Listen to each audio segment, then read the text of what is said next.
زي ما احنا عارفين ان احنا كوالدين مدرب وموديل للطفل في التعامل مع الغرباء. لو انا شتمت او ضربت ابني كأني بقوله عادي يا ابني حد يشتمك. لو ضربت بنتي هفهمها ان عادي ان حد يسيء ليها ويخترق حدودها الجسدية. لو انا عوزت قلم ورحت خدته من شنطتها من غير ما اقول لها، يبقى ده العادي ان هي تاخد حاجة من حد من غير ما تستأذن.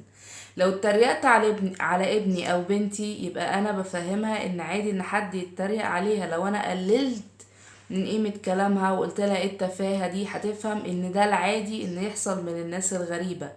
الاولاد بيراقبوا تصرفاتنا زي الكاميرات، ما بيفرقوش بين الصح والغلط، لان احنا بالنسبة لهم صح في كل حاجة.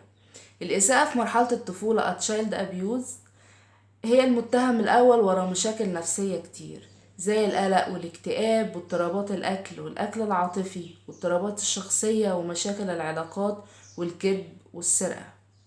شكرا.